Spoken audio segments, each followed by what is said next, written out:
Well, welcome.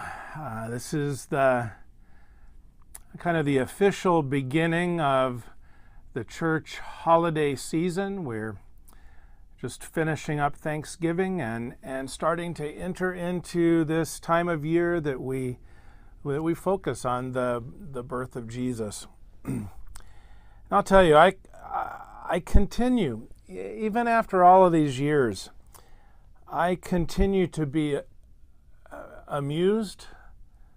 Maybe that's not a strong enough term, but I'll say that. Continue to be amused by Christians who are busy during this season campaigning for Christ to be kept in Christmas.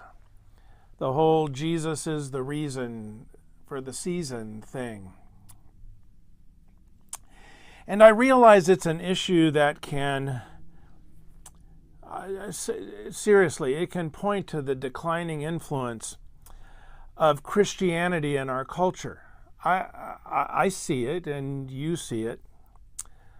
But I want to challenge your thinking just a little bit today, because I think there's something more at stake here than just keeping Christ in Christmas. And I think I first got this idea from a guy named Rich Valados. He is a writer for the Missio Alliance blog. I really enjoy his writing, and he challenged me a number of years ago with some of these thoughts. The idea of keeping Christ in Christmas might have some merit. I'm not going to say it doesn't have any at all. But don't you think we should be more concerned about keeping Christ in Christians? Now, that's not just a play on words. That is a serious question. Don't you think we ought to be more concerned about keeping Christ in Christians? Whoa. What difference is it going to make if we keep Christ in Christmas, but our lives are not reflecting Christ in us? That's the question of the day. We often hear the Christmas season referred to as the season of Advent. So I want to give you a little history, a little background today for those of us who don't know much about Advent. And I will tell you, it's not my wheelhouse. I didn't grow up in a church that practiced the different symbols and practices of the Advent season. So I've had to learn about it along the way. Advent is the period of the 4 Sundays or the 4 weeks before Christmas. Sometimes it starts on December 1st based on where the 25th of December falls in the church calendar. And that's another thing we don't know a whole lot about, at least in our church experience. The word Advent means arrival or coming in Latin. This is the coming of Jesus into the world. That's what the Advent season is. It's the season where we remember that Christ came into the world. Recognizing the season of Advent is it's a tradition that goes back 1,500 years, maybe longer, even before the medieval days. So this practice that we are doing, and by the way, the practice has a lot to do with these 5 candles that are set up in front of me and the colors that go along with them. Before the medieval days, the Roman Catholics, and then kind of in the midst of the medieval days and a little after, when the split happened and the We have the Eastern Orthodox Church. Well, they all participated in this idea of the Advent. And they began counting down. During the season, they would count down the 4 Sundays leading up to Christmas Day. And Christmas Day was the grand celebration of the coming of Jesus into the world. I think you can kind of piece this together a little bit. There's a lot more to it, but that's the basics of it. And there are 3 meanings that coming that Christians describe in the Advent season that we actually get out of our Bible. The first and most thought of happened a couple of thousand years ago when Jesus came into the world as a baby to live as a man and to die on our behalf. That's the first coming of Jesus. The second coming can happen now, as Jesus claims in Scripture, and we have as evidence in our own lives. Jesus wants to come into our lives right now. And then the third meaning or idea of the coming of Jesus will happen in the future when Jesus comes back, the final time, comes back to the world as the king and the judge, not a baby anymore, and rights everything that's wrong, and the new heavens and the new earth will culminate at his final coming. You know, even during the Reformation, when Protestant or the protesting churches broke from the Catholic Church, the different denominations continued their own versions of the Advent tradition. That's kind of how it filters down to us. And what you learn as you dig into church history of all of these different Protestant churches, like the Lutheran Church or the Reformed Church or the Methodists or Presbyterians or Anglican or the Episcopal Church and all the variations of those kinds of churches, they retained a lot of the look of their early Catholic traditions, but maybe one of the most prominent ones that they included was this celebration of the countdown leading up in the calendar year, anticipating the coming Christmas Day, when we would celebrate again, year after year, the birth of Jesus who had come into the world. And the lighting of candles is just one part of that tradition, that ceremony. There are others.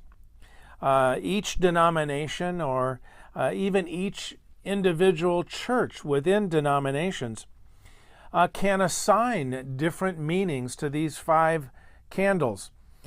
This is probably the most well-known one, where there are 3 candles, 3 purple candles, 1 pink candle, and then a white candle. And each of those first 4 candles can mean something different. Over the next 4 weeks here at North Point, we will light candles, 1 each Sunday of the 4 Sundays leading up to Christmas Day, and then on Christmas Eve, during our live Christmas Eve service, we will light the final candle. The final candle signifies Jesus. That one makes perfect sense. The other ones have different meanings, and for us, we will kind of focus on these 4: hope, peace, joy, the pink one, love, and then on Christmas Eve, Jesus. So I'm just going to go ahead and light our first candle here.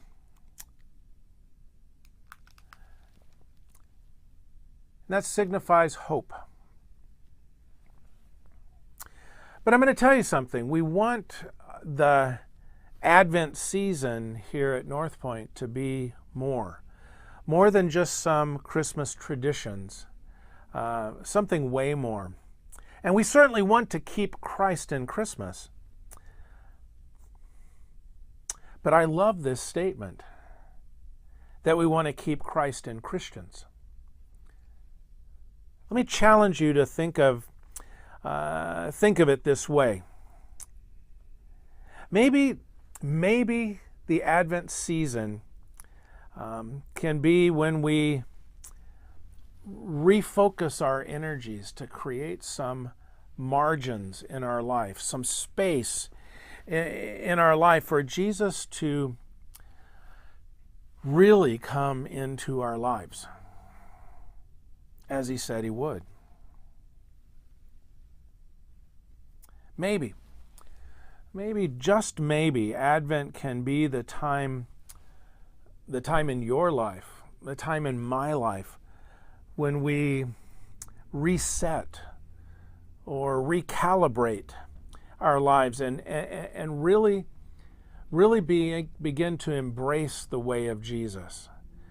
That he becomes more than an idea, more than a symbol, more than a mystical spirit that we pay attention to one day a week. Maybe Jesus can be a lot more than that. The Apostle Paul wrote these words to the early, some of the earliest followers of Jesus who were in the region of Galatia at that time. And so in Galatians chapter 4, verse 19, we read this: "My dear children, for whom I am again in the pains of childbirth, until Christ is formed in you." Until Christ is formed in you. Here's what this means, and there's some backstory to this that we're not going to look at today. I just want to look at what this kind of culmination of what he had been saying. They had been struggling. There had been problems in their churches. And what I think Paul is meaning here is that like in his gut, deep inside of him, like down where in a woman the pains of childbirth would come from, what he wants out of followers of Jesus more than anything else is for us to be, he says it here, formed in us. That word means shaped and molded. He wants more than anything else for followers of Jesus to be built into the image of Christ. That is what this is all about, is for us to become fully formed like him in every way. To actually take on in our lives, in our interactions, the likeness of Jesus. This is why Advent can be so important. At least according to the Apostle Paul, our primary task is the creation of interior space in our life, in our immediate world, for Christ to be born again in us. I don't know if you've ever looked at it that way. But I will tell you, when Christ becomes alive inside each one of his followers, this becomes our most effective voice in a cultural landscape where we have simply become afraid of losing our status and influence when we never really had any anyway. Not if we were following Christ the way we ought. And listen, so often it is this need that we have for cultural power and influence that actually ends up keeping Christ from being formed fully in our lives. But it doesn't have to be that way. Every Advent season, we're invited to experience His arrival, His coming, His presence in our lives, to be reminded of this most fundamental truth in our existence. You know, the Apostle Paul had such creative ways of saying the same thing. In Colossians chapter 1, verse 27, he said it this way: "To them God has chosen to make known among the Gentiles," that would be us, or all those who are not Jews who have come to Christ. "He has chosen to make known among the Gentiles the glorious riches of this ministry, which is Christ in you, the hope of glory." He says it in a different way earlier in the letter to the Galatians, when he says in chapter 2, verse 20, "I have been crucified with Christ, and I no longer live, but Christ lives in me." We are invited to form our identity and participate. We actually get to participate in the shaping of our lives in the image of Christ when we allow Him to take up residence inside of us, when we clear a space and allow Him to come in. Advent reminds us of this process, that the God we long for, the God that we long for, has come into the world and has also come into our lives, but has not yet come in His complete fullness. What an amazing story. In Advent, we see how God came in the weakness of humanity, born in a manger, and how He continues to come in the ordinariness of our lives, in the messiness of our existence. In our day-to-day, He has come to live inside of us. In a world that is fixated with power, in a world that is drawn to the spectacular, I think we easily miss this God. This God who came into the world and walked with us.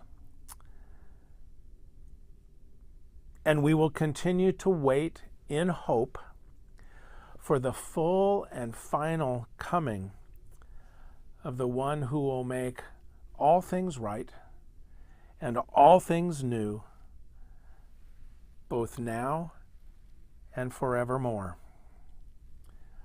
That is the Christmas story. That is the heart of Advent.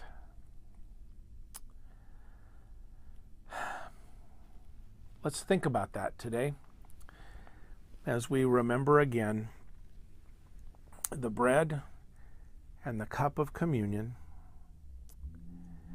and that it was not just His birth, but it was also His death and His resurrection that changed everything, hopefully including you. Fall on your knees before Him this Advent season. Till next time, see you.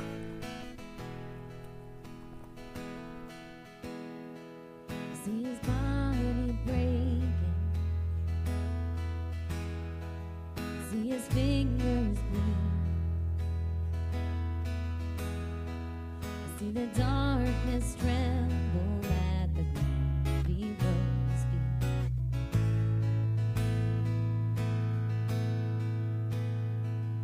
In the darkest hour, they're on Calvary. You were sweetly broken, broken through